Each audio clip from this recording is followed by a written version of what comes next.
Olá, amigo investidor! Você quer fazer um investimento com retorno garantido e custo baixo? Então dá um confere na descrição.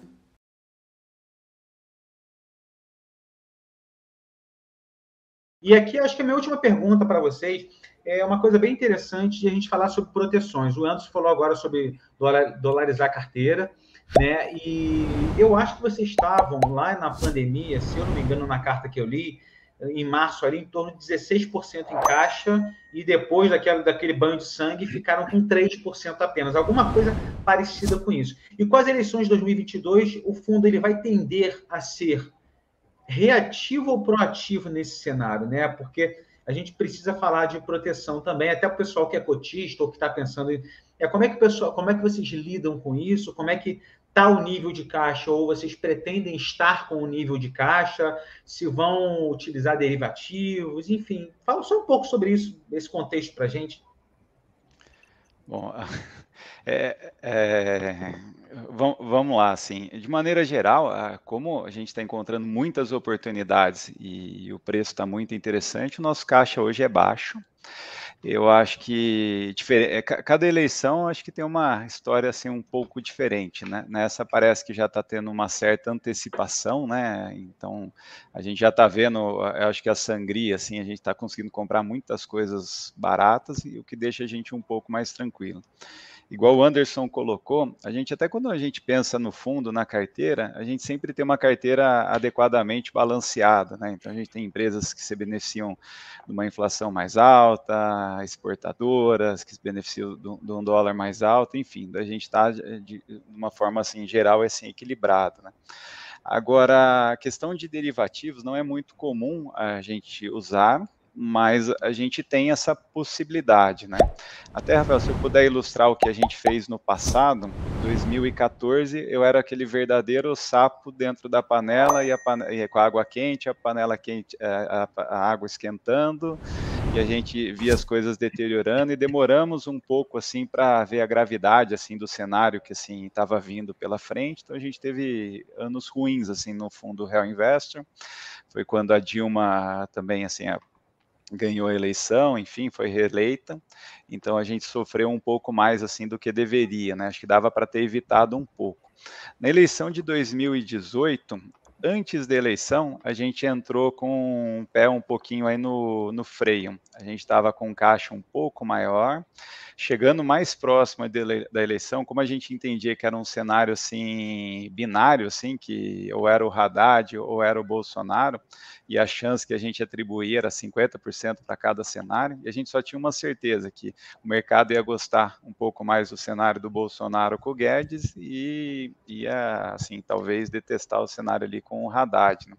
A gente decidiu vender um pouquinho de Bovespa futuro, então a gente estava ali 80% comprado, se eu não me engano, 20% em caixa, a gente vendeu 20% do Notion em Bovespa futuro, então a gente diminuiu de 80 para 60, e a gente na época fez uma estrutura de opções, assim, que se o dólar passasse de 4,40, por exemplo, a gente teria um certo hedge para uma parte da carteira. E a gente tomou essa decisão alguns meses antes do primeiro turno. Então prejudicou um pouco o nosso resultado, a gente ficou ali com o fundo meio que andando de lado, assim, em linha com o Ibovespa. Quando teve o primeiro turno, o Bolsonaro saiu com uma vantagem assim interessante e não fazia mais sentido para a gente ser tão conservador. Então a gente voltou a ficar ali 95% comprado e a gente acabou se beneficiando bastante da retomada nos anos subsequentes, né? Agora, para esse ano, eu acho que vai depender muito da nossa leitura, né? Acho que olhando para frente ali dos cenários, ainda está, acho que um pouco cedo, né? Mas essa parte eu acho que eu passo para o Anderson, ele que tem que avisar o que vai acontecer para a gente se posicionar. Eu vejo da seguinte forma, eu até tinha comentado com o César antes aqui, a principal proteção que a gente tem é a margem de segurança, assim, é comprar uma coisa por muito menos do que vale, né? Então, no mercado interno, eu comentei essas teses aí de ativos a metade do valor patrimonial, ou do NAV, ou ativos negociando a 4, 5 vezes o lucro, mesmo com crescimento forte. Então, esses ativos, ainda que venham uma situação desfavorável na eleição, eles já precificam que vai vir uma situação desfavorável. E muitas vezes, é bom que se diga que na eleição acontece o contrário, né? Todo mundo espera algo muito ruim, aí de repente aparece uma via mais interessante, algum candidato que agrade o mercado e de repente a população junto, é difícil, mas pode acontecer, e a Bolsa pode engatar uma alta muito antes de se definir a eleição. Não sei se vocês se lembram, em 2014, o Eduardo Campos começou a ganhar popularidade, a Bolsa começou a subir forte junto, porque ele poderia ser um outlier, a ganhar a eleição, e de repente veio o acidente de avião dele, né? Ele acabou morrendo. Mas era uma situação totalmente inesperada, um candidato que ninguém via potencial, então o risco de não estar posicionado ou de estar posicionado, ele é de duas pontas. Assim como você pode perder mais um pouco se vier uma situação desagradável, você pode também perder se de repente tiver uma alta antecipando o resultado positivo que pode vir para o mercado. Hoje já está precificado boa parte de um resultado ruim, assim, está quase precificado a volta do Lula no mercado, pelo que se tem de várias ações domésticas. Em contrapartida, é bom que se lembre que a maior alta em dólar da Bolsa foi no período da esquerda, né? Quando o PT ganhou, o Lula ganhou a primeira vez, a Bolsa subiu mais de 30 vezes em dólar. Então é muito relativo, assim, depende muito do momento econômico. Na realidade, o pior é a surpresa não esperada. Assim. Todo mundo já sabe que o Brasil está numa crise difícil, que há uma certa recessão contratada para o ano que vem, então as empresas já estão preparadas para isso. O pior seria se fosse como em 2012, 2014, as empresas estavam se preparando para um ciclo de alto crescimento. Então elas estavam inchadas, estavam com o custo de mão de obra estava muito alto, os materiais estavam caros no Brasil. Hoje os materiais estão caros, mas a mão de obra não tem problema. O cenário era muito pior. As empresas estavam endividadas, fizeram vários planos para crescer e, de repente, veio uma recessão. Para quem não se lembra, em 2012, o Brasil cresceu 7%. E foi um crescimento bem artificial, né? Porque muito disso foi anabolizado por empréstimos públicos. Né? E aí chegou 2013, 2014, as empresas estavam preparadas para a continuidade desse crescimento, que não veio. Dessa vez, todo mundo já está preparado para a recessão, todo mundo já sabe que o cenário está difícil, endividamento está muito mais baixo do que era naquele período, a rentabilidade dos negócios estão bem acima do que era, e mais, assim, negócios que se beneficiam do dólar estão voando, a indústria está voando, aqueles que exportam, a agricultura está voando, quem tem o juro como matéria-prima de resultado acaba se beneficiando, também vai se dar muito bem ano que vem, uma seguradora, por exemplo. Então, a principal proteção, primeiro, mais segurança, se a gente for investir no mercado doméstico, ou ativos que se beneficiam do caos do Brasil. Por exemplo, uma exportadora, uma empresa de commodities, de petróleo, de mineração, de empresa de carnes, como o JBS, são ativos que boa parte da receita diz mais respeito ao mercado global do que a eleição brasileira. Né? Então, esse tipo de negócio, especificamente, são uma boa proteção. A gente tem uma carteira adequadamente diversificada, e como a gente...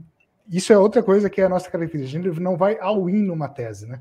Muitas vezes um fundo tem um desempenho muito forte porque ele estava com risco inadequado. Assim, ele estava muito exposto a uma variável. Por exemplo, estou muito exposto a dólar mesmo. E se ganha alguém favorável ao mercado? O dólar desaba e esses negócios vão ter uma lucratividade menor. E isso é um risco também. Às vezes o excesso de proteção, o excesso de cautela também é um risco. Então, tudo tem que ser feito de uma maneira racional e principalmente encontrar margem de segurança em todos os segmentos que a gente escolhe fazer nosso portfólio. Né? Então, qual que é as melhores opções para se beneficiar de um dólar que continue assim desvalorizado no país? Aí a gente compra ativos. São aqueles que já precificaram um cenário ruim. Diferente, se a gente tivesse aqui construtora negociando a 1,5 vez o valor patrimonial, ou as empresas propriedades ou NIV, ou então pagando 7, 8, 9 vezes nas empresas do setor elétrico, a gente está pagando só 4 ou 5, seria outra coisa. Esse risco não está no preço. Então a gente tinha ainda o risco de cair 40%. Essa queda já aconteceu. Então, se a queda já aconteceu, e boa parte do ciclo monetário de restrição já aconteceu também, a tendência é que depois que passar todo esse ciclo monetário restritivo, começar a reduzir essa precificação que isso traz negativo para os ativos, e o pessoal começar a olhar para frente. Bom, o ciclo monetário de alta já foi, a partir de agora a tendência é mais cair do que subir os juros, né? E a partir desse momento, os ativos teriam que voltar a se valorizar, principalmente no mercado doméstico, né?